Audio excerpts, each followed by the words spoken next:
que dans l'Odyssée de l'univers, il y a des secrets. Vous saviez que il y a des autres étoiles dans l'univers, des étoiles tellement immenses que, c'est dur, c'est dur quand vous apprenez l'univers. Quand vous vous ouvrez à la réalité de ce qui vous entoure, votre esprit se dilate. Vous voyez, votre esprit s'illumine. L'Odyssée de l'univers est une question qui devrait être constante dans l'esprit de nos enfants.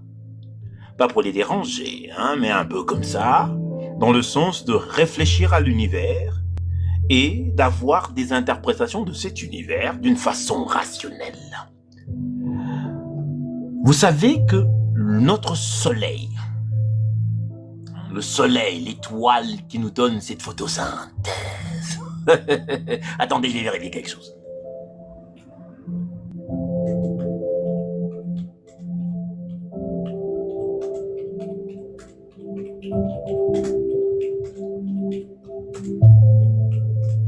Ça, j'ai besoin de vérifier. Voyons. C'est important. Pas ils disent rien.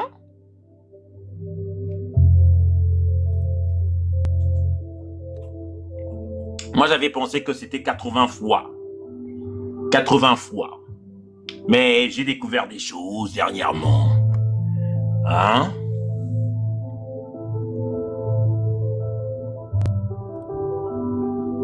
Mais ne nous disent pas, je pense que c'est un chiffre complètement débile. Un chiffre complètement débile. Attendez, je vais vérifier. Je vais vérifier ça cet autre jour-là.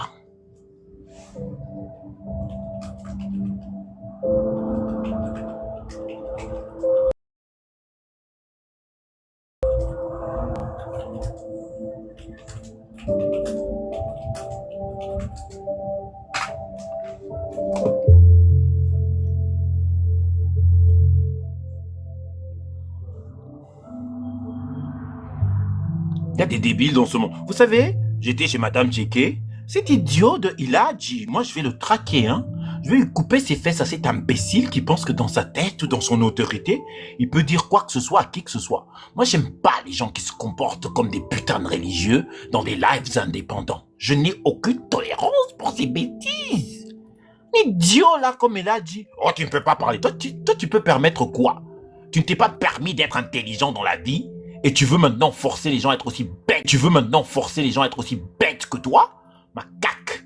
Moi, je vais le trouver. Partout où il n'a pas le pouvoir, je vais lui ouvrir son derrière. C'est ce que je fais. Comment est-ce qu'il y a des gens qui sont tellement arrogants qu'ils se donnent des pouvoirs parce qu'on les laisse dans leur communauté? Je crois que dans leur communauté, là, ils crient aux femmes, ils tapent sur les gens se plient. Non, man. Ici, on répond. Tu insultes, on répond. Tu sors les flingues, on sort les flingues. Tu tires, we shoot back.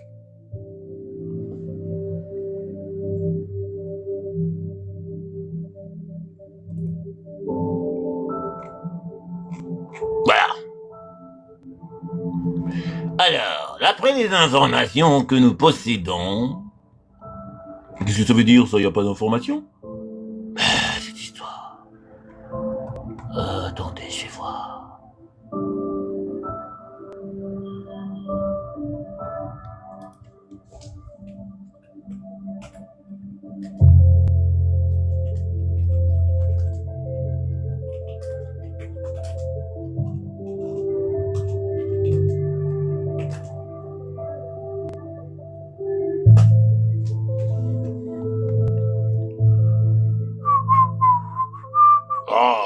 Et vous savez, ce sont des dimensions complètement débiles. Par exemple, notre planète va compléter son orbite autour du Soleil dans 365 jours. On appelle ça quoi? Une année. Vous voyez, c'est une année tropicale. Alors, une fois tous les 365 jours, il y a cette rotation complète. Alors, c'est important. C'est pas nous qui forçons cette distinction. Mais pour nous, C'est très crucial. C'est très crucial pour nous de comprendre cela. Alors, là, ce que je suis en train de vérifier, parce que moi, je suis allé regarder, hein, je suis en train de faire des recherches, effectivement, mais j'ai découvert que la NASA, hein, avec ce nouveau télescope, ils sont en train de regarder les autres étoiles. C'est plus facile de trouver les étoiles. Vous voyez? Parce que c'est ce qui envoie de la lumière. Vous comprenez? Le Soleil est 100 fois le diamètre de la Terre. Vous comprenez? Vous pourrez mettre 2 millions de terres dans le Soleil. C'est ça la dimension. Vous pouvez prendre...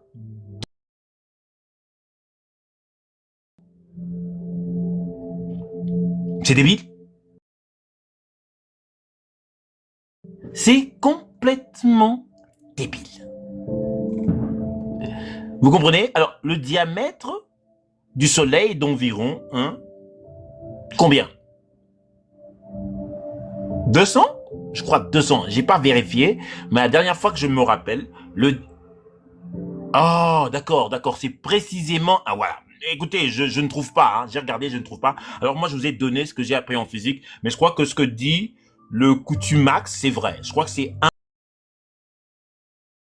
un point, c'est un chiffre débile comme ça, 1,13 millions de terres dans le Soleil. C'est débile. C'est débile. Alors, maintenant, hein, je suis content.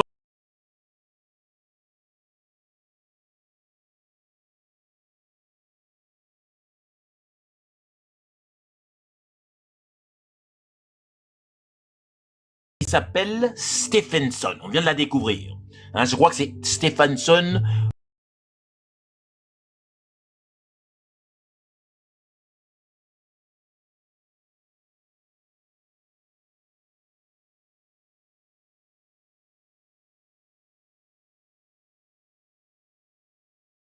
Alors, d'après vous, vous ne pouvez... la Terre, vous comparez la planète Terre avec un grain de sable. Ridiculement petit. Ridiculement petit. Effectivement. Et moi, ce qui me choque, quand j'ai regardé, j'ai découvert, enfin, c'est cette étoile qu'on vient de publier, qui prend 8 millions de fois notre Soleil. J'imagine la comparaison de ce Soleil-là à la Terre. Et c'est très loin, hein, et c'est très bien que c'est très loin. Parce que si nous étions prêts, ce Soleil-là nous aurait brûlé, carbonisé. Et il aurait carbonisé pas la Terre, notre système solaire tout entier. Notre système solaire est un grain de sable comparé à certaines étoiles là-bas. Mais mon Dieu, l'univers est débile. Vous imaginez l'étendue de ce qu'il y a là-bas. Je n'arrête pas de contempler les étoiles. Je ne cesse pas de me poser des questions. Et vous savez, tout ce que vous voyez, achetez-vous un télescope et ça va changer votre vie. Vous allez voir des étoiles là-bas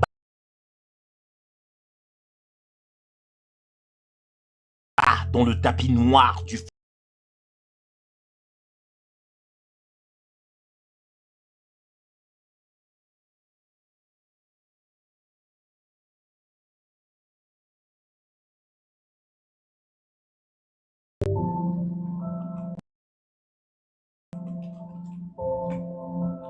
Parce que c'est un chiffre complètement ridicule, là, comme ça.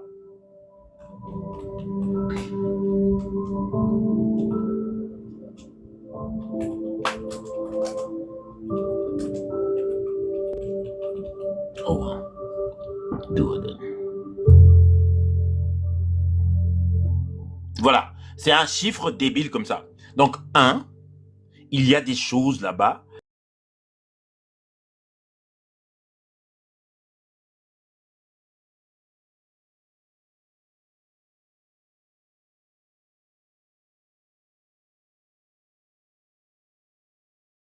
comment pouvez-vous penser que l'univers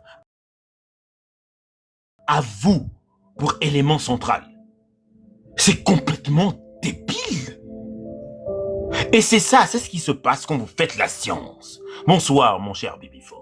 C'est ce qui se passe quand vous faites la science. Quand ces proportions commencent à entrer et que vous savez ce que c'est qu'un soleil, vous vous dites, mais ce soleil-là n'a pas la Terre ou le système solaire pour élément central. Le système central, le système solaire que nous avons se ferait carboniser par Stephenson. Carboniser. Je ne vous parle même pas de notre planète, je vous parle de notre système solaire tout entier, qui n'est qu'un grain de sable, pas devant une planète, mais devant une étoile. Vous comprenez? Et c'est quoi ça?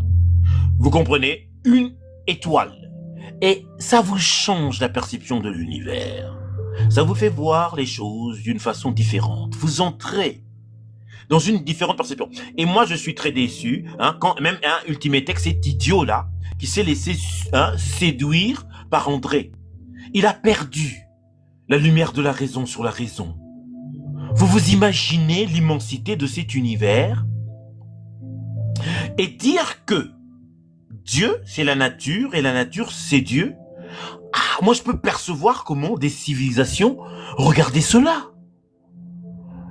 L'estimation, des... Attendez, vous êtes prêts? Alors, préparez-vous. Je vous ai dit que nous sommes attrapés dans la gravité de notre soleil. Ça fait que nous sommes dans un système solaire, avec les autres, Neptune, Pluton, Uranus et tous les autres. Et ce soleil-là est 1,3 million plus grand que notre planète. D'accord? Et il y a une autre étoile qui est 8 millions de fois plus grand que notre étoile.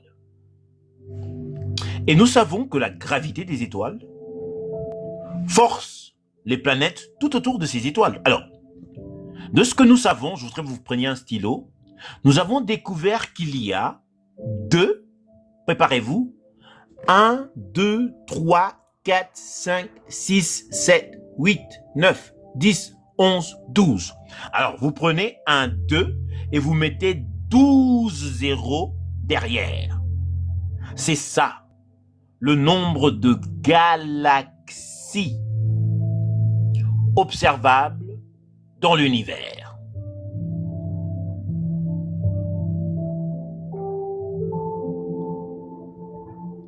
C'est 2 trillions, trillions,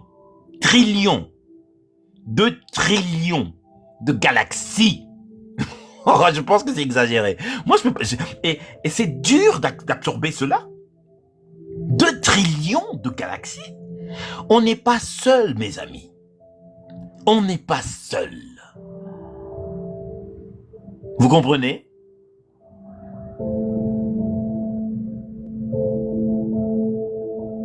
C'est débile. Et je vous laisse aller voir combien d'étoiles. Chacune de ces étoiles avec la capacité d'avoir un système solaire. Un système solaire où peut se développer la vie. Où peut naître ce phénomène, ce que vous percevez, ce moment de la vie au trépas. Cette évolution de cette chose qui se déploie dans l'univers et qui prend forme comme la vie. Et c'est de ça que nous parlons. Moi, ce que je perçois, quand je parle aux gens, c'est que la science étant difficile et la société étant un organisme qui a besoin de fonctionner pour subvenir aux besoins de tous ses citoyens, cette relation avec la science détériore la perception de la science elle-même. Elle l'abuse. Pourquoi? Parce qu'elle la met de côté. Parce qu'elle l'écarte de la question. Elle fait sous-entendre que la science n'est pas le quotidien. Que la science n'est pas la question.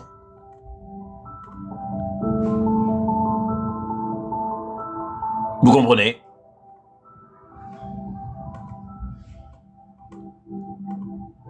Et ça, c'est un problème profond. Très profond. Et nous devons rétribuer cet aspect naturel de nous à étudier ces choses. Alors, c'est très important que vous compreniez.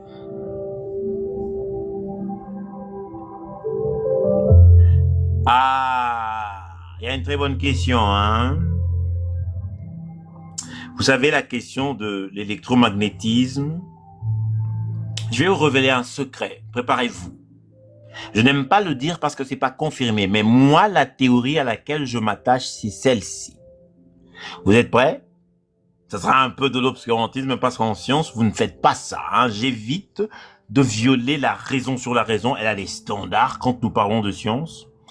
Mais la lumière dans l'univers, l'électromagnétisme serait la fibre de l'espace-temps.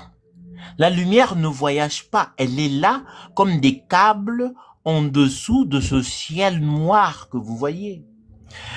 Et l'électromagnétisme, la lumière, c'est simplement comme si vous voyez un signal s'illuminer dans un câble qui fait fonctionner la nature, qui envoie l'information au soleil, aux galaxies, aux éléments de l'univers à travers la lumière. La lumière est le lien de l'espace-temps, de la masse et de la matière. Vous comprenez? C'est pour ça que c'est pas normal. Vous devez comprendre que la lumière, parce que nous sommes des êtres humains et que nous regardons le monde de la façon de la physique classique, la vélocité, le mouvement est impliqué. C'est pour ça qu'il faut comprendre le champ de Higgs. C'est-à-dire que la lumière ne voyage pas. La lumière est déjà là. Elle est d'un bout à l'autre de l'univers. Cette vitesse-là, c'est une perception d'une information envoyée par une source que j'éviterai de pointer. Il y en a un, de mon point de vue, dans ma théorie, il y en a une, c'est au centre de tout l'espace-temps, parce que toutes les galaxies sont attirées. On a découvert cela. Ça va vous faire peur, mais au centre de ce que vous appelez la Voie lactée, au centre de ce que vous appelez le temps et l'espace, toutes les galaxies, les 2 trillions de galaxies dont nous avons parlé, sont attirées au centre de quelque chose. Et nous ne savons pas pourquoi. C'est pour ça que la perception que nous avons d'où nous sommes, c'est l'expansion de l'univers.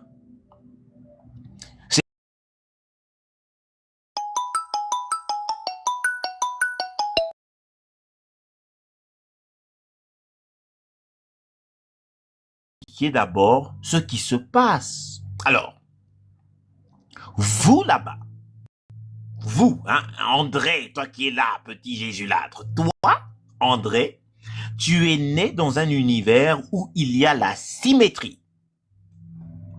Cette symétrie-là, c'est ce que vous appelez le milieu vide de l'espace.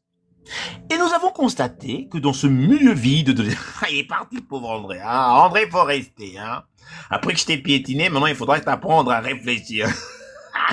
Il est parti. Pauvre cancre-là. Vous voyez, c'est comme ça que vous perdez contre Cato. Au lieu de vous nourrir de la lumière, vous ne voulez pas écouter. Alors, pour ceux qui nous écoutent, je sais pas il y a combien de gens là, hein, je vois que mon cher Nostress est là, Kedo est là, Kung King est là, le Kutumax est là. Alors, pour vous, quand vous commencez à réfléchir à la question de ce qu'il y a, il n'y en a pas d'autre, imaginez cet écran noir, et c'est ça l'espace-temps. Alors, dans ce conteneur de l'espace-temps, il y a des lois qui émergent. Nous ne les connaissons pas, nous ne les comprenons pas, mais nous avons établi un peu comme ça des observations de comment ce qui est à l'intérieur de l'univers se comporte. J'espère que je suis un peu clair.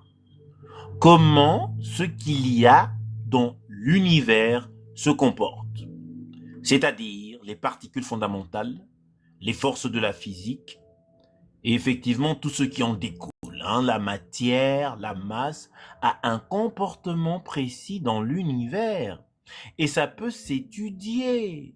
Et quand vous étudiez cela, ça s'appelle apprendre la nature, la comprendre. Car elle ne se révèle pas parce que vous êtes assis en dessous d'un manguier. Oh, vous pouvez faire des enfants comme ça avec une salle folle, mais vous n'acquérirez jamais la science en vous mettant sur un manguier et en fumant des pétards. Et en faisant cela, vous allez perdre la lumière de comprendre votre environnement et vous-même. Ce que je dis là, ça vous regarde profondément depuis la nuit des temps. L'univers a la symétrie. C'est quoi la symétrie? Si vous bougez un objet d'un point à un autre, il y a des conséquences. Alors, dans le milieu de cet écran noir que nous avons appelé l'espace-temps, pour que nous l'appelons, c'est ça la référence. Quand on vous dit la lumière voyage dans un milieu où il y a la gravité se déplace dans l'espace, ou qu'est-ce qui se passerait s'il y avait quelque chose dans l'espace? Cet espace-là a des propriétés de conservation de certains éléments. Ces conservations apparaissent. C'est ce qui va produire les lois de la thermodynamique. Il faut faire très attention, ça ne vient pas de nulle part. Ça vient de quelque part, mais quand nous vous expliquons, nous prenons un début, peut-être à mi-chemin parce que nous ne savons pas ce qu'il y a avant, mais nous sommes certains, par des observations, que certaines conditions ne peuvent pas changer dans un milieu où vous avez réduit l'influence de quoi que ce soit. Et c'est très important, parce que tout vient de l'espace. Et comme tout vient de l'espace, tout ce que nous observons, vous pouvez l'analyser à l'intérieur de cet espace. Alors la symétrie, c'est quoi? Je vais vous parler de la symétrie spatiale. La symétrie spatiale, c'est de bouger un élément d'un point à un autre, c'est-à-dire dans l'espace, et voir s'il y a des changements de variables. C'est-à-dire que si je prends nos stress, qui est là assis, et je le mets dans l'eau, sa température va changer. Si je le soumets au feu, sa température va changer. Quand cela arrive, ça veut dire qu'il n'y a pas de symétrie. Mais dans l'espace, si je prends nos stress et je le bouge d'un point à un autre, rien ne se passe. Il reste exactement comme il est. Ça s'appelle de la symétrie spatiale. Et chaque symétrie, si elle existe, il y aura conservation d'une propriété. La symétrie spatiale conserve le momentum. C'est une quantité.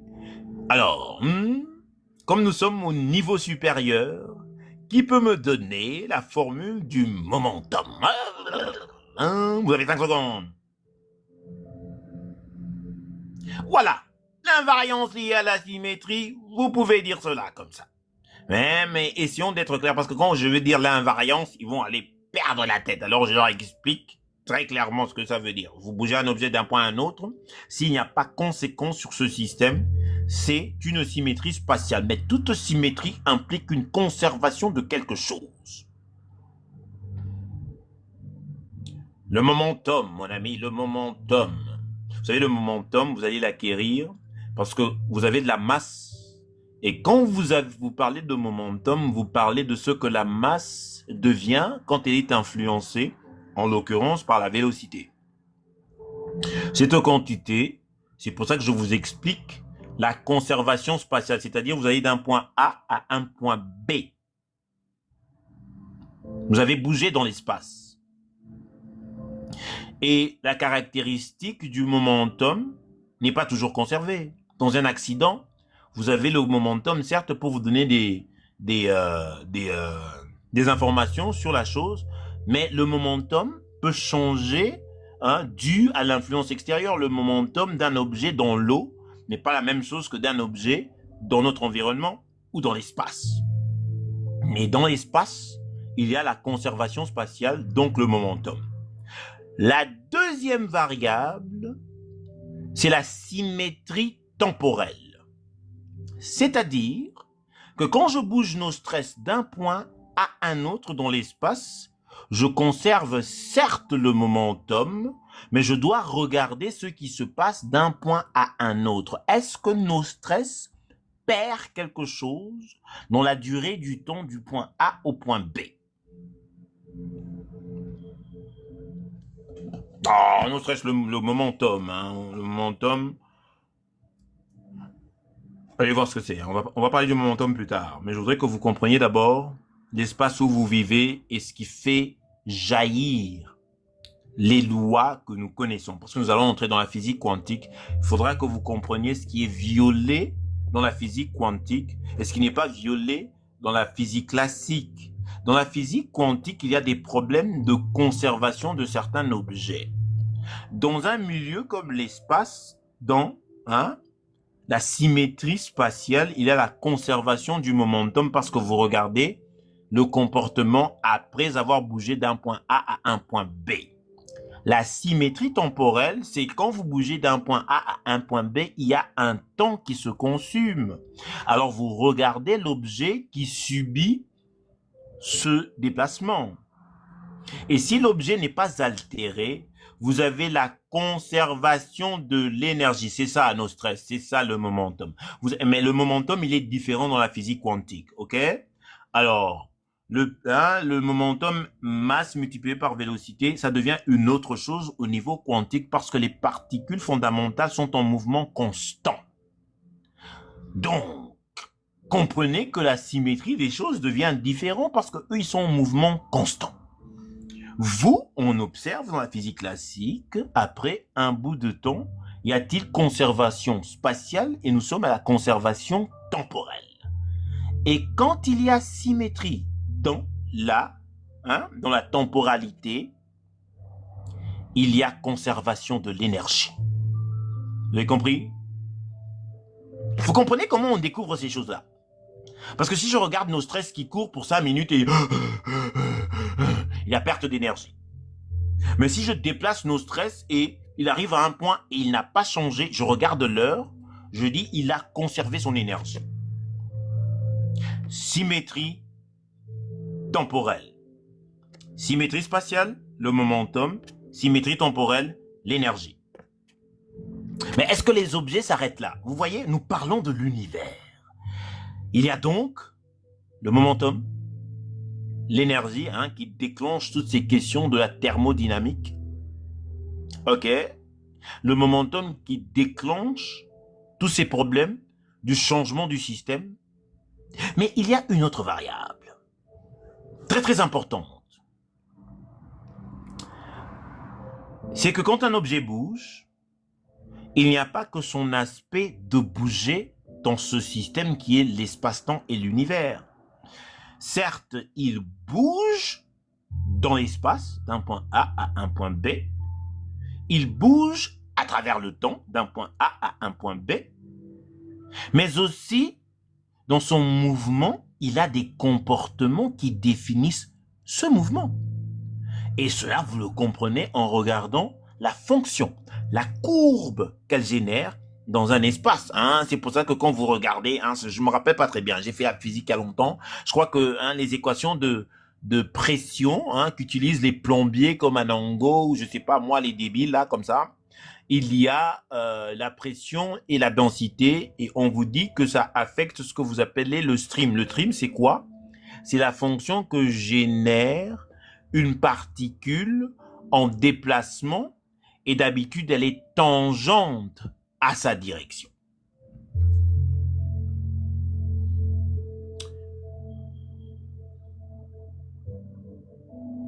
Non, il n'y a pas des forces. Nos stress. Les forces sont générées par autre chose. Ce n'est pas dans le milieu de l'espace. L'influence de la gravité cesse quand vous échappez à ce que génère la masse et l'objet de quelque chose. Donc vous ne pouvez pas dire la force. La force est une variable exogène qui va changer ce que nous disons.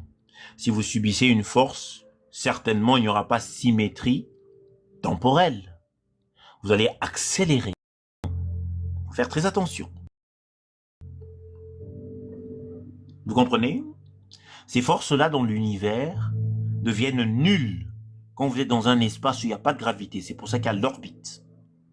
Donc, qu'est-ce que c'est qu'une force? Nous allons en parler. C'est pour ça que nous le disons de cette façon. Je veux que vous compreniez d'abord les bases. Conservation du momentum, conservation de l'énergie, et le dernier, conservation du mouvement angulaire. Et c'est très important parce que la Terre conserve son mouvement angulaire quand attrapée par la gravité générée par la masse et la matière du Soleil.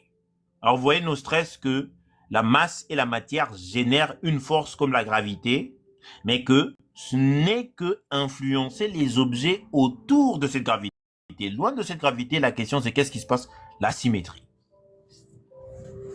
Alors maintenant que vous avez compris ces choses-là, rappelez-vous, la symétrie temporelle, momentum, énergie, hein, parce que ça va de soi. Quand vous courez, après une certaine longueur, et vous regardez le temps, le plus vous courez, le plus faible vous devenez. Vous perdez de l'énergie. Si vous ne perdez pas, vous avez conservé l'énergie. Si vous continuez à courir et que quand vous courez, vos muscles ne transpirent pas, vous avez toujours la même quantité d'énergie à cause de la conservation de l'énergie. Vous avez aussi conservé votre momentum. C'est-à-dire que quand vous vous déplacez et que vous allez acquérir une accélération, vous allez comprendre que l'on parle d'une accélération constante. C'est pour ça que c'est M multiplié par V. J'espère que vous avez capté cela. Pour ceux qui nous écoutent, l'équation de la force de Newton devient claire. Vous comprenez? Ça devient très clair. Parce que regardez, dans la symétrie des choses, nous n'observons que la vélocité acquise par la masse.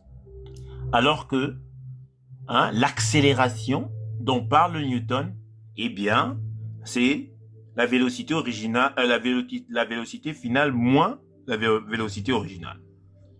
Pourquoi? Parce que il n'y a pas symétrie. Surtout sur cette planète.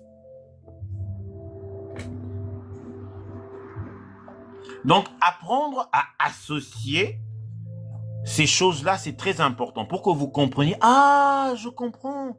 Pourquoi le concept de l'accélération intervient? Parce que dans un milieu constant comme l'univers, là où s'est déployé toutes ces choses-là, il y a beaucoup de symétrie. Et imaginez si tout était symétrique, on ne verrait rien. Il n'y aurait pas de changement. Il n'y aurait pas d'évolution. Il n'y aurait pas de conséquences. C'est très malin, ça, hein? Donc, vous imaginez que le créateur, s'il y en a un, ou l'ingénieur qui fait ces choses-là, comprend que, putain, là, maintenant, j'ai l'espace, mais les objets qui sont dans l'espace ne font rien. Ils sont des bulles qui flottent. Il faut qu'il y ait des invariables, des variables qui sont variantes, pardon. Je ne vais pas utiliser ce terme-là, mais le stress, là, j'ai utilisé, alors on y va, c'est un terme technique. Il faut une variante pour une conséquence. Sinon, c'est la symétrie. Vous me suivez? C'est là que vous commencez. Nous parlons de la société artificielle. Est-ce que vous me suivez? Hello, hello. Est-ce que vous me suivez, oh?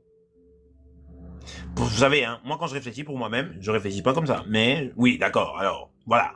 Donc maintenant, vous commencez à voir pourquoi les formules mathématiques, oui, les formules mathématiques apparaissent.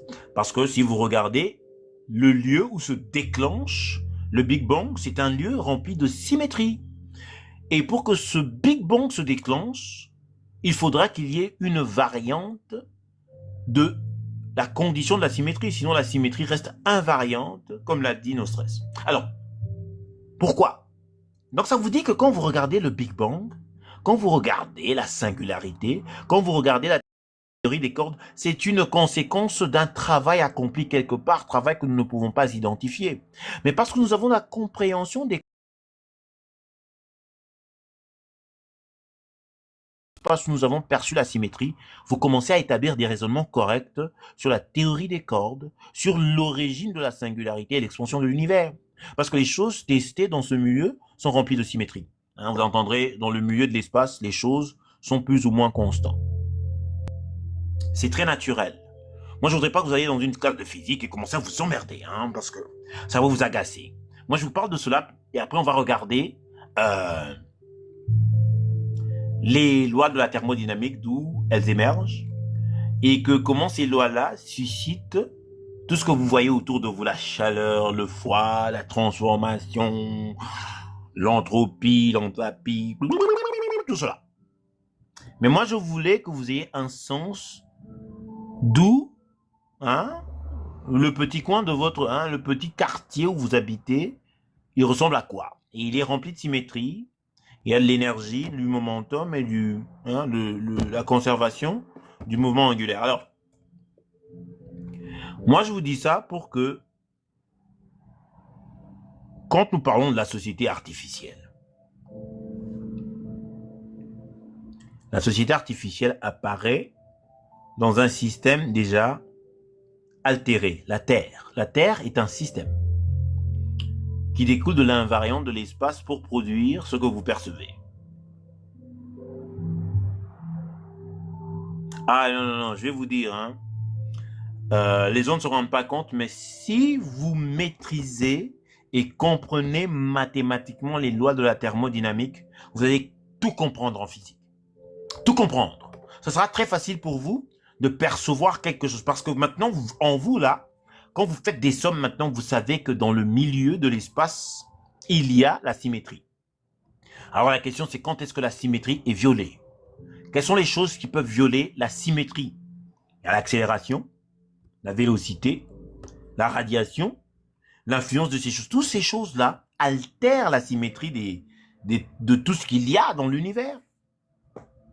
Et c'est très bien de regarder les choses comme ça. Maintenant, quand vous regardez Schrödinger et qu'il parle de le chat est mort et le chat est élevé, c'est pas que c'est comme, enfin c'est comme ça, mais pas dans le sens du chat. C'est pour vous faire comprendre comment fonctionne le monde quantique. Et c'est pas intuitif. Alors, maîtrisez les lois de la thermodynamique. Et après, quand vous maîtrisez les lois de la thermodynamique, hein, qui contiennent, hein, maîtrisez-les en mathématiques. Hein. Ne regardez pas la première loi de la thermodynamique dit que l'énergie ne peut pas être... Ça, c'était la première année, les 2 premières années que nous avons fait. No stress. Première loi de la thermodynamique. Mettez la définition mathématique. Hein. Allez-y. Mathématiquement. Ne m'expliquez pas ce que c'est. Mettez juste la formule de la première loi de la thermodynamique. Allez-y. Vous allez voir que dans cette loi se cache beaucoup. Pour ceux qui sont intéressés, allez voir la loi de la thermodynamique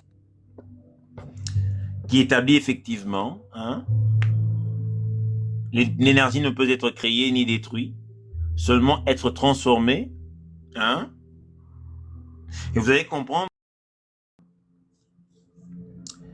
Mais l'énergie, dans un univers de symétrie, mon cher no stress, variante se déploie, là naît un système. Intrinsèquement, l'apparition des premières activités dans cet univers sont des systèmes fermés. Parce que c'est une apparition accomplie. C'est un système fermé, théoriquement. Et vous pouvez maintenant commencer à réfléchir à un système fermé dans les conditions d'un système ouvert. L'expansion de l'univers. La singularité, vous devez penser à cela comme les premières activités de la divergence, hein, de l'énergie qui est égale, hein, à la chaleur. Voilà. Donc, quand vous regardez un système, la formule du système fermé, vous allez voir que l'on parle de ce système-là, de la chaleur qui en déploie et le travail qui fournit l'existence de ce système. Cette formule est très très élégante parce qu'elle vous fait comprendre que toute activité qui sort d'un univers rempli de symétrie, non seulement est comme un système fermé, et quand ces activités dans cet univers se rencontrent avec d'autres systèmes fermés, c'est là que les systèmes s'ouvrent. C'est là que les choses commencent à changer. Mais pour tout système, c'est-à-dire, ce que vous voyez dans l'univers ne découle pas des systèmes ouverts. Les quarks et quand ils s'associent pour créer des électrons, eux-mêmes sont des systèmes fermés. Parce qu'ils ont des variables qui ne peuvent pas être changées et dont la quantité est discrète ou discrète et précise. Ce n'est que dans la réaction chimique que viendra des choses qui ont des systèmes ouverts. Mais réfléchissez toujours à la symétrie de l'espace, à la première activité de la singularité comme étant la manifestation d'un système fermé. Et ce système commence à subir des conséquences de ce qu'il y a autour pour s'ouvrir et se transformer. L'énergie ne peut pas être détruite, seulement transformée. Ou transférée, si vous voulez. Alors, j'espère que je vais pas trop... Ah, bon, d'accord, hein, je sais pas, c'est en physique, hein. Allez, regardez la formule de la conservation, attendez, comment ça s'appelle? L'énergie, la conservation de l'énergie. Regardez, hein, la conservation de l'énergie et sa formule, ou du moins la formule d'un système fermé. Tapez la formule d'un système fermé en mécanique, vous apprenez cela, je crois, hein, dans les premières années ou quelque chose comme ça. Alors, quand vous regardez la formule d'un système fermé, voilà, nos stress. Regardez ce que nos stress a fait. C'est la première loi de la thermodynamique. Et la seconde qui viendra, c'est l'entropie. Hein. Vous allez voir que l'entropie est toujours plus grande, hein, quand elle va de 0 à une direction. Hein. Ça sera toujours que cette direction sera toujours plus grande que son point de départ. L'entropie avance toujours vers le désordre. Hein. Un système se dirige toujours vers un désordre de son système fermé. C'est-à-dire quand il est fermé, il est cohérent et cette ouverture de ce système, ça veut dire quoi, hein? Ça veut dire quoi? Ce que je viens de dire, ça veut dire que la mort est nécessaire, mes amis. La mort est nécessaire, car quand vous mourrez, vous rétribuez à cet univers l'énergie dont il a besoin pour se transformer. C'est pour ça que les gens qui ne veulent pas mourir sont des débiles.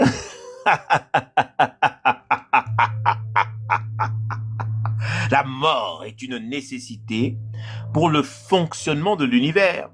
Vous qui avez compris maintenant la symétrie de l'univers, l'apparition d'un système fermé, pour qu'il y ait de l'activité, ce système doit mourir. C'est-à-dire que maintenant qu'il est apparu, nous ne comprenons pas encore pourquoi, mais maintenant qu'il est apparu, il doit créer la diversité de l'univers. Et c'est en mourant que cette énergie sera transformée. Donc c'est très très malin d'avoir commencé avec un système fermé comme perception de la première loi de la thermodynamique. Vous voyez comment ça va de soi, hein? Vous comprenez un peu, hein? Espace vide, quelque chose apparaît, système fermé, cette chose meurt, déquée, l'énergie est transformée. Et dans la transformation de cette énergie va naître l'expansion de l'univers, la production des particules fondamentales et des forces que nous imaginons être unies dans la singularité. Dans la singularité, ce système fermé, sa mort, c'est l'expansion de l'univers. La mort de la singularité, c'est l'expansion de l'univers pour la transformation de l'énergie dans les forces de la physique qui sont l'électromagnétisme, la gravité, la force forte et la force faible. Et dans cette même procédure apparaissent les particules fondamentales de la matière et de la masse. Rappelez-vous que les forces ne sont rien d'autre que des particules fondamentales qui ont une propriété qui génère ce comportement. C'est pour ça que c'est plus simple de dire que la réalité dans un univers de symétrie, c'est l'activité des particules fondamentales et de ces forces qui émergent de ce système qui, une fois fermé, meurt. Même mourir pour lui, c'est l'expansion de l'univers et ça sort ses entrailles qui sont la séparation et l'apparition des forces de la physique et des particules fondamentales. Est-ce que, je ne sais pas, hein, Kato il est un peu débile, est-ce que vous me suivez, hein? Parce que des fois j'y parle, je dis des trucs comme ça. Est-ce que vous me comprenez? Est-ce que vous me comprenez? Est-ce que vous me suivez? Je ne sais pas chanter, mais vous prenez trop de temps pour répondre. Voilà, donc c'est très clair maintenant. Vous avez une perception de ce qui se passe dans notre environnement. Voilà, hein. Essayez un peu de percevoir cela comme ça. Hein. Et il faut aimer cela, parce que ce sont les premiers pas de vous. Alors, ça vous fait comprendre que quand quelqu'un émet des histoires comme « moi je ne veux pas mourir »,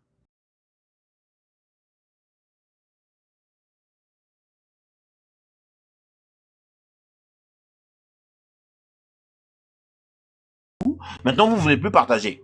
Comme un salaud comme ça, vous voulez être là tout le temps. Vous voulez plus mourir. Hein. Vous inventez comme ça, oh, quand tu vas mourir, tu vas aller au paradis. Non, il n'y a pas de paradis. Il y a la transformation de l'énergie. Il faut céder l'énergie qu'on vous a prêtée, qui êtes vous, et remettez-la d'où elle vient.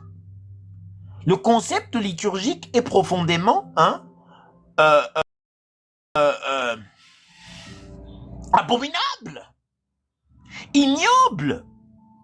Tous ces gens-là perdent la compréhension de ce que je viens de vous dire. Parce que pour eux, l'énergie doit être conservée même après la mort. Pas de dilatation pour eux. Ils doivent aller chez Tati de l'espace. Comme ça, ils vont être l'énergie qu'ils pensent être ici après qu'ils soient morts. Ils veulent pas redonner l'énergie à l'univers et donc empêchent l'univers dans son expansion. C'est des débiles. Des débiles. Des débiles. Alors, maintenant que vous comprenez cela, nous avons parlé quelques jours de comment cette énergie qui apparaît due à la mort de ce premier système fermé, qui va produire plusieurs autres systèmes, qui sont les quarks, qui se lient à travers les bosons, qui forment des électrons, d'accord, des protons, des neutrons. Nous sommes au début, nous sommes vraiment au début. Je viens de vous donner un bon début. Comme ça, que la prochaine fois, quand quelqu'un vous pose la question d'où viennent les choses, vous n'êtes pas perdu. Je vous ai parlé de cela. Je trouve ça très bizarre que les gens ne peuvent pas avoir une réponse digne de l'origine des choses. Elle est certes pas totalement et complètement claire, mais c'est beaucoup mieux qu'un jardin et un mec qui parle à une meuf qui va être tenté par l'être le plus dangereux de l'univers. Et elle vient à peine d'arriver, cette gamine, elle a quitté sa maison, elle a encore son sac à main, elle se balade et voici le pimp du quartier. Tching, tching, tching. Eh baby, how are you? Et vous espérez que cette gamine va survivre à l'assaut d'une telle créature? C'est bête. Alors, je vous ai exprimé la symétrie de l'espace. Comprenez cela. La prochaine fois quand vous parlez à votre gamin, il faut lui expliquer cela. Il faut que la symétrie de l'espace soit expliquée. C'est une conséquence de cet environnement. C'est comme ça. Il faut expliquer l'apparition d'un système fermé. C'est simplement l'activité. L'activité de quelque chose qui apparaît, c'est la conséquence de ce travail-là. Parce que si vous regardez la formule, ça implique qu'il y a un travail qui a été fait pour que c'est pour ça que je vous ai demandé de regarder la formule. Je vous ai pas demandé de regarder la formule pour rien. Si vous regardez la formule de la première loi de la thermodynamique, vous allez voir qu'il y a le travail là-dedans. Alors, vous pouvez toujours assumer que un système fermé découle de cette relation qu'elle a avec le travail que vous percevez là-bas. Et vous devez expliquer à votre enfant ce que c'est. Et puis, il y a les particules fondamentales. On va les catégoriser très rapidement, c'est pas une classe de physique, pour que vous ayez un bon sens. De la poussière d'argile qui fait Adam. En science, cette poussière, ce sont les particules fondamentales. Et ce Adam qui est fait, les particules fondamentales le font à travers les forces. Il faut unir les particules fondamentales. Il faut les obliger à interagir avec eux, avec eux-mêmes. C'est pour ça que vous verrez plus tard dans la méthode scientifique, on a très bien compris cela. On a compris que si vous regardez ce qui force les particules fondamentales à s'associer, et à produire ce que vous voyez comme un résultat, vous allez comprendre la pierre, l'eau et toutes ces choses-là. Parce que dans un univers de symétrie, ces activités sont traçables. Les gens pensent qu'on dit cela parce qu'on a lu cela chez Einstein. Moi, je vous dis, ici, on n'est pas là pour vous donner des références. On va vous armer. Vous avez intérêt à vérifier ce que je dis. Quand vous serez armé, ni Dieu, ni diable, ni démon, ni Einstein, ni Maxwell, ni Imhotep peut parler pour vous. Votre cerveau sera libéré. Alors, nous avons parlé de l'espace au milieu où se déplace et se déclenche ce que vous êtes. Il y a les particules fondamentales. Nous allons commencer avec les particules fondamentales les plus fondamentales. Ah. Ah. Ah. C'est important. Ah. vous laisse prendre une pause. Hein. Respirez. Est-ce que vous respirez? Ah, c'est très bon. Un, deux, c'est ça. Hein. Vous voyez quand nous disons maintenant, vous voyez pourquoi je m'accroche à cette traduction que Dieu c'est la nature et la nature c'est Dieu. Parce que en comprenant la nature, vous commencez à avancer vers l'architecte. Qu'est-ce qui lui a appris d'associer les choses de cette façon? C'est dans le travail de l'auteur que vous apprenez à connaître l'auteur. Ça, c'est ce que nous disions, hein. Mais les spirituels, nous avons trouvé enfin quelque chose pour les emmerder avec ça. Vous avez compris? Vous avez compris? Il y a là la compréhension de l'univers. Il y a là la saisie des mécanismes. C'est là une chose très importante. Alors, qu'est-ce qu'il y a dans toutes les choses qui vous entourent? Qu'est-ce qu'il y a dans tout ce qui est actif, dans cet espace où il y a la symétrie? Rappelez-vous, hein, la symétrie ne cause rien. La symétrie ne cause rien. Ces exemples que je vous donne, spatialement, temporellement, en termes de mouvement, la symétrie ne produit rien. Il faut des variantes dans la symétrie. Alors regardez ce que l'univers fait, ou du moins celui qui est responsable de cette débilité. Mais une débilité que nous sommes obligés d'accepter. Il y a, après l'ouverture de ce premier système, la singularité, l'apparition de ces choses que nous appelons les quarks. D'accord? Alors, ces quarks-là, je voudrais que vous compreniez, ça sera très difficile. Alors, j'ai pris le temps d'avancer parce que nous avons déjà parlé de cela, mais je vous en ai parlé d'une façon simplistique. Alors, préparez-vous, hein, vous êtes à l'université. Nous allons revenir sur les quarks d'une forme beaucoup plus complexe.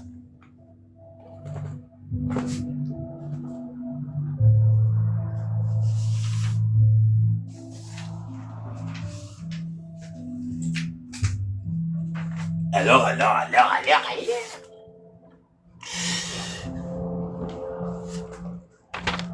Alors, le problème quand on vous parle de ces choses-là, quand j'ai dit l'atome, quand je dis les quarks, les particules fondamentales, essentiellement, c'est pour un langage populaire. Mais en physique, quand on dit cela, on comprend ce que l'on dit. Alors, regardez cette page qui est vide. Et là, sur cette page, il y a soudainement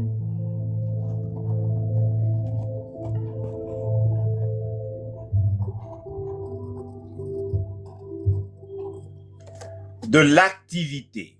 Alors, la raison pour laquelle vous apprenez l'algèbre linéaire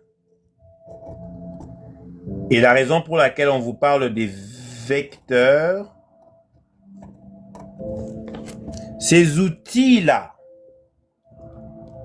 nous apprennent à comprendre ça. C'est-à-dire qu'on ne regarde pas une particule. Ça n'existe pas. Ça, là,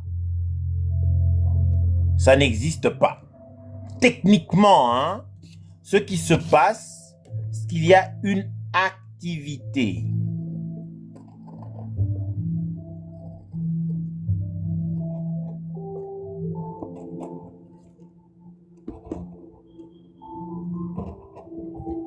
Dans l'espace-temps.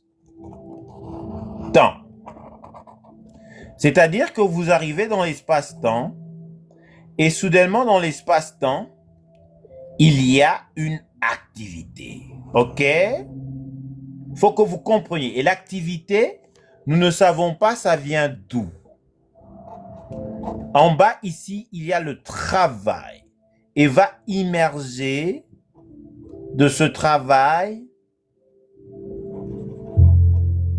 l'activité de la singularité, puis de la singularité, l'activité,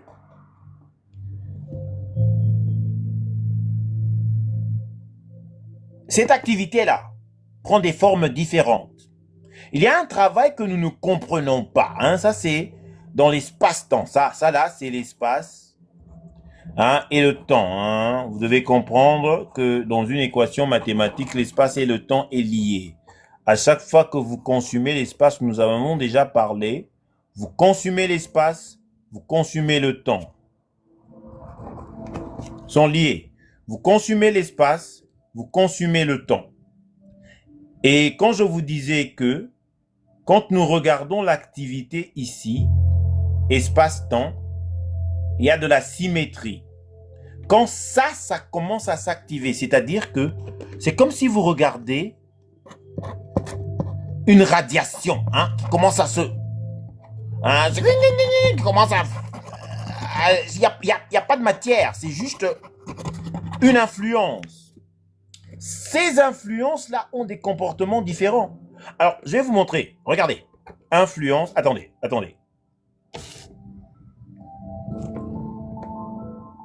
Ah, bien ce puzzle complètement débile, hein.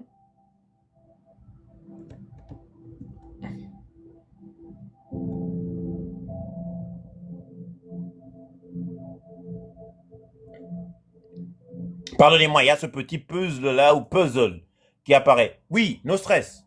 Faut faire très attention. Nos stress a raison, mais il faut faire très attention. Dans cet espace-temps, l'espace-temps, c'est pas ça. Hein? Ça, c'est juste pour que vous compreniez. Techniquement, c'est comme ça. Techniquement, pour que vous compreniez. On va aller petit à petit. Il n'y a aucune raison de se presser. On n'est pas là pour s'impressionner, mais plutôt pour apprendre. Comme ça, la raison sur la raison nous reste réelle. Regardez, il y a le petit couacou. Alors, techniquement, c'est dans un cube. L'espace, c'est comme un conteneur. D'accord? C'est comme un conteneur. Ça, c'est l'espace-temps. Ce que vous voyez là, c'est au-dessus, à côté, au-devant, en bas, et ainsi de suite. Alors, dans cette chose-là, il y aura une activité que nous percevons comme X, Y, Z. C'est-à-dire que quand une planète est dans l'espace-temps et que ça déforme l'espace-temps, ça déforme l'espace-temps tout autour d'elle. C'est ça la gravité. C'est partout. Le nord et le sud, l'est et l'ouest déforment l'espace-temps comme ça. La présence de l'énergie va plier l'espace-temps. Donc, cette déformation-là sur l'espace-temps, c'est dans tous les quatre côtés. Et la perception X, Y, Z, c'est nous, dans cette dimension-là, là-dedans, que nous percevons cette activité. Elle pourrait découler, mon cher Nostress, d'une dimension qui nous dépasse, où il y a de l'activité que nous ne comprenons pas, mais ça se manifeste ici, pour nous, pour vous et moi, dans X, Y, Z. Ça s'appelle des coordonnées. D'abord, est-ce qu'on se comprend sur ce point? Est-ce qu'on se comprend sur ce point? Voilà. Imaginez des coordonnées sphériques. C'est pour ça que dans l'équation que je vous ai laissée sur mon mur, sur le champ gravitationnel, regardez, vous allez remarquer, et c'est ce que vient de dire Nostress, c'est ce que nous signalons quand nous écrivons que J, la constante gravitationnelle, et on l'a ajouté ici, elle est là, comme ça, elle ressemble à ça. Et cette partie-là de l'énergie, c'est, je ne vais pas vous confondre, c'est oui, pi, multiplié par 9.8, c'est-à-dire que nous donnons une explication à l'activité géométrique de la gravité, qui, elle, quand elle agit, elle influence dans notre univers les objets. C'est ça. Cette partie-là, nos stress, c'est ça la correction. Hein. Comme tu l'avais vu, à chaque fois que tu vois ça, des fois tu vas voir 2π avec Heisenberg, plus ou moins la constante de Planck. Tu vas voir des choses comme ça te parle d'une perception sphérique. 1π, 2π. Ça te dit que l'activité se passe de cette façon-là, x au carré plus y au carré est égal à 1. C'est simplement ce que ça veut dire. Ça, tu as raison, nos stress, c'est une sphère. Alors, à chaque fois que tu vois cela ajouté à une formule, c'est pour te dire que l'activité gravitationnelle, ça c'est une constante, elle est de 9.8, elle a une influence sphérique dans un monde 3D. Est-ce que vous avez compris? Est-ce que vous percevez ce que je dis?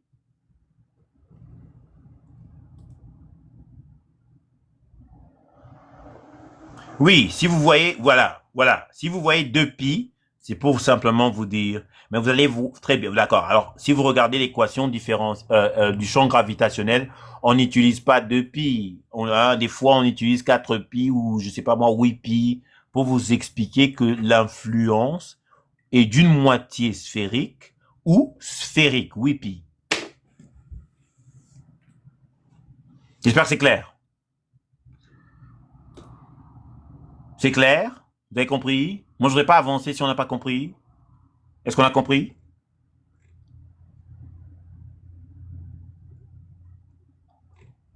Oh, mais ce sont des vieilles, quoi. Est-ce qu'on a compris? Arrêtez de vous masturber. Est-ce que... Oui, d'accord. Alors, avançons. Oh. C'est très important, hein. Comme ça, vous n'allez pas être confus. Quand vous voyez une formule, faut pas paniquer. Les 8π là et tout ça, c'est rien. C'est juste pour parler quand vous ne serez plus là. C'est-à-dire que 10 milliards d'années plus tard, quand les êtres humains viendront ici, quand ils regardent ces symboles, ils disent « Ah, c'est ce qu'il essayait de nous dire. » C'est ce que j'essaie de vous donner le langage des formules. Comme ça, la prochaine fois, quand vous voyez ces choses-là, vous pouvez peut-être tâtonner, mais ça va devenir clair parce que c'est fait pour être compris de cette façon-là. Alors, dans cet univers où il y a de la symétrie, dans cet univers où il y a les premières manifestations des systèmes fermés, en ce cas-ci, vous devez considérer la théorie des cordes, puis vous devez considérer la singularité, et quand le système s'ouvre, c'est l'expansion. Et ça a créé ce que nous appelons les particules fondamentales. Alors, les particules fondamentales, j'ai complètement oublié ce que je vous ai expliqué, les particules fondamentales qui émergent de l'espace-temps. D'accord? L'espace-temps, il y a certainement du travail là-dedans. Ces particules-là, qui sont en fait une influence. Il n'y a pas de matière. Une influence, c'est-à-dire imaginez, comme ça, un champ qui a une influence.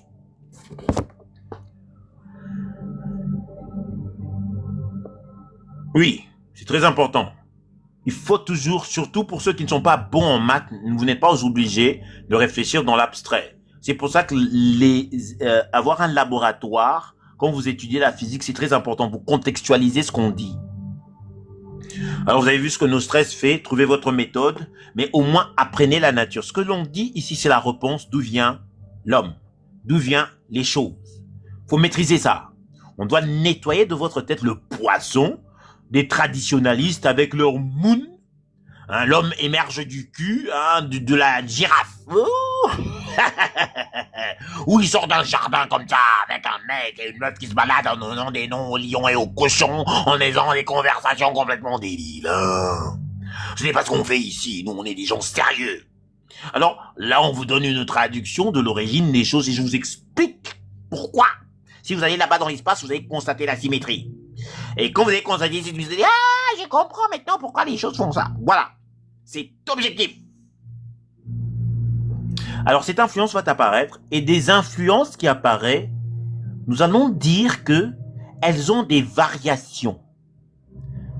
Et ces influences-là, les premières influences, il y a autre chose après, mais nous ne sommes pas là pour parler de l'expansion.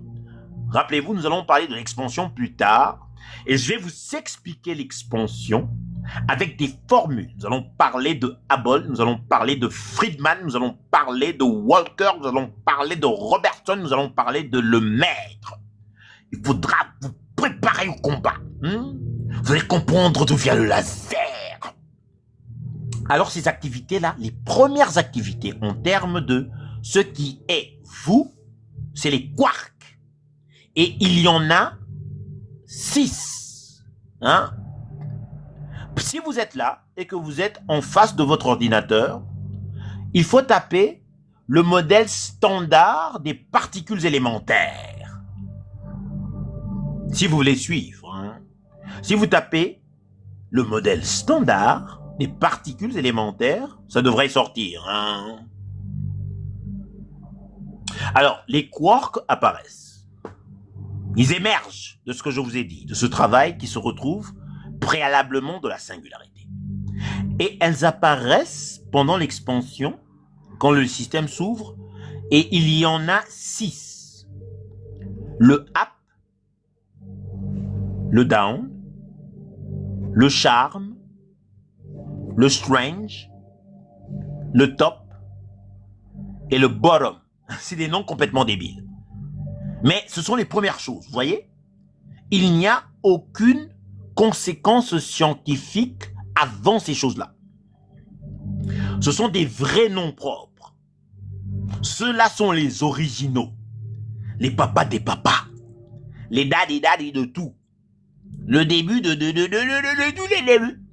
C'est là que commence tout. Dans ce que je viens de dire. Préparez-vous, je répète. Les particules fondamentales qui commencent tout, on les appelle les quarks. Il y en a 6. Up, au-dessus, down, en bas, charme, le charme, strange, l'étranger, top, au top, bottom, dans le fond. Ce sont des noms un peu débiles, mais en physique, c'est comme ça qu'on les appelle. On s'emmerde tellement, on n'a pas de petites copines, on se branle tout le temps en regardant Netflix et en faisant des formules, on doit bien s'occuper avec des choses qui sont un peu doux. Alors on a nommé ces choses-là un peu comme des débiles. Up, en haut, down, en bas, charme, le charme, strange, étrange, top, au top, bottom, dans le fond. Il y en a 6, c'est ces mecs-là. Alors, ça c'est la première génération des particules fondamentales. Alors, quand ces particules fondamentales s'associent, ils vont créer la deuxième génération des particules fondamentales. Remarquez, je ne parle que des particules fondamentales. Je n'ai pas encore attaqué les gluons, les photons et des choses comme le boson de Higgs. Ça, c'est un peu à côté. On va en parler après. Parce que vous allez voir leur fonction, après que vous ayez compris, c'est 6 premières saveurs de quark. La deuxième génération de ces particules, les électrons, le muon et le tau. Il y a le Z-boson quelque part, mais laissez ça à côté. Il y a l'électron neutrino, le muon neutrino, le tau neutrino, laissez ça à côté. Si vous regardez le modèle standard pour l'instant, ce que je voudrais que vous vous rappeliez, c'est les 6 saveurs des premiers, les quarks, et la génération qu'ils créent juste après. Je vous avais parlé de l'énergie. Il faut mourir pour que l'autre apparaisse. Ces quarks, eux, c'est un peu comme s'ils sont là pour générer autre chose. Ils libèrent un peu d'eux-mêmes, de ce qu'ils sont, pour que les autres choses apparaissent. Moi, j'ai peur de vous perdre. J'espère que vous me suivez. Alors, celui qui nous intéresse dans la deuxième génération, mesdames et messieurs, ladies and gentlemen, le seul, l'unique, le beau, L'incroyable. L'électron. L'électron est une superstar. Oh, l'électron, l'électron, l'électron. L'électron, l'électron, l'électron, l'électron, l'électron, l'électron, l'électron, l'électron, l'électron. Rappelez-vous, électron, électron, l'électron, l'électron, l'électron, l'électron, l'électron. Faut que ça entre dans votre tête. Électron, électron, électron, électron. Faut l'aimer, l'électron. Et il est très simple, très petit. Pour le générer, ça ne demande que 2 saveurs de quark. Alors vous allez regarder parmi les quarks. D'après vous, quelles sont les saveurs de l'électron? Je vous rappellerai avant que vous répondiez. L'élu, c'est ça. C'est Jésus-Christ, l'électron. Chez nous, hein, dans notre église, hein, qu'on fait des prières, vous dites « Notre électron qui est aux cieux, que ton nom soit sanctifié, que ton électromagnétisme vienne, et que sa volonté génère la matière. »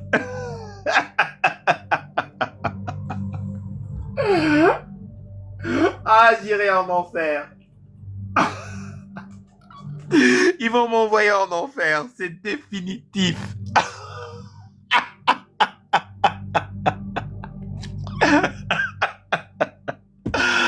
Ah, c'est grave, c'est grave, c'est grave. Alors, rappelez-vous que vous avez besoin de polarité dans l'univers, c'est-à-dire vous avez besoin de 2 choses, ceux qui s'opposent et ceux qui s'attirent. Ayez ça dans la tête comme raisonnement. Alors,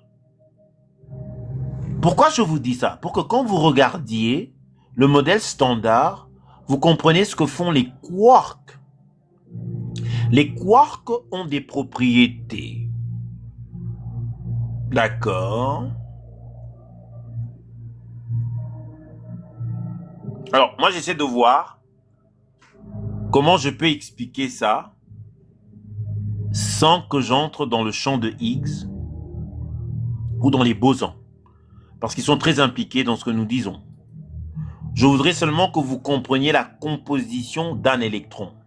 Et après, on va dire pourquoi l'électron est composé de cette façon. Mais je vais faire un passage bref sur le champ de Higgs, ok?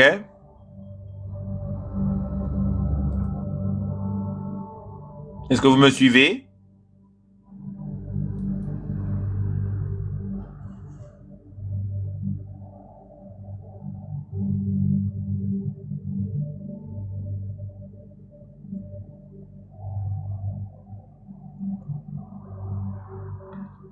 Ok, d'accord.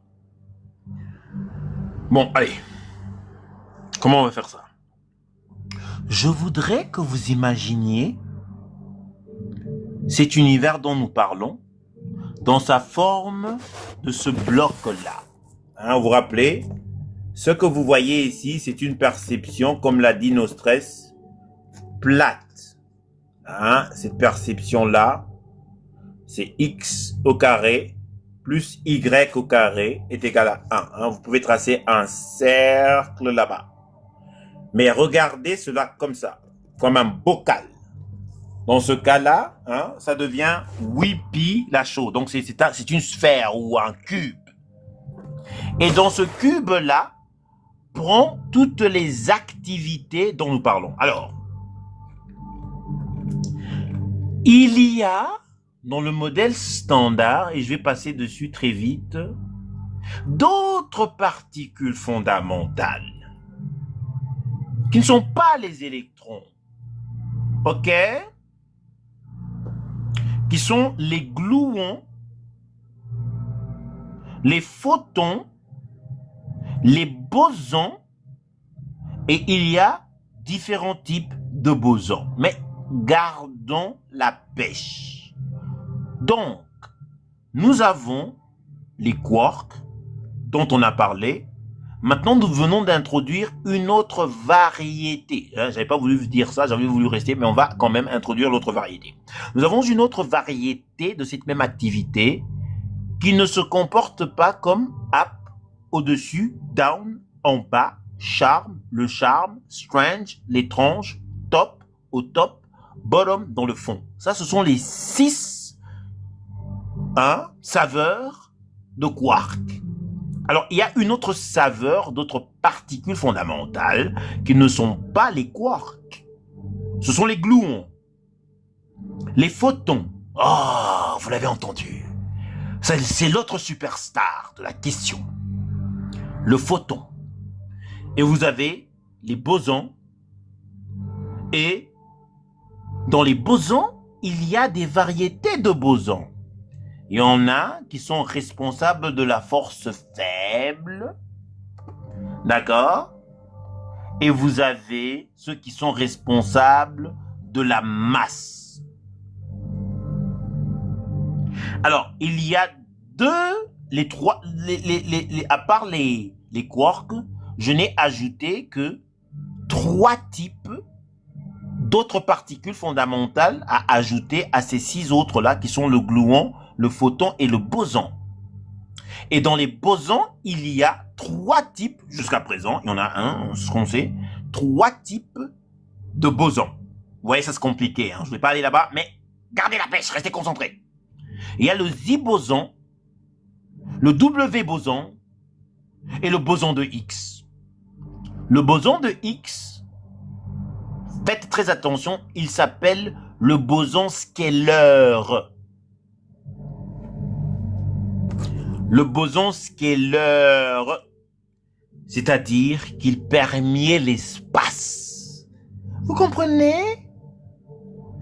Réfléchissez au boson de Higgs comme le sable d'une plage et non pas l'activité comme vous avez pensé au quark et à l'électron.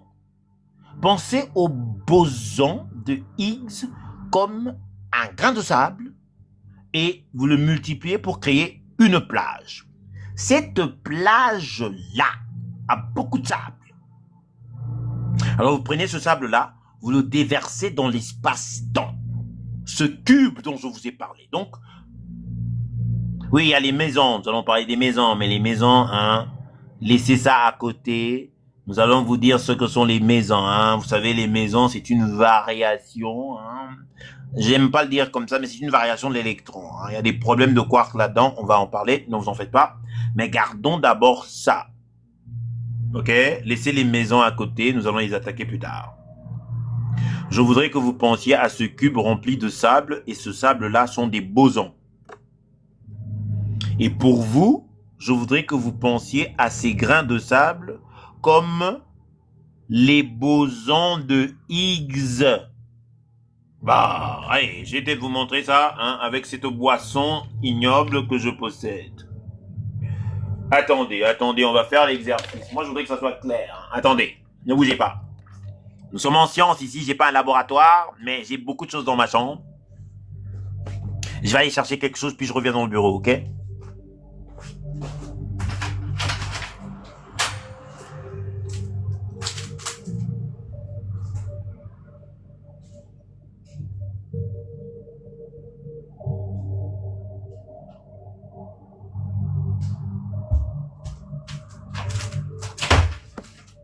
Allez, je suis de retour,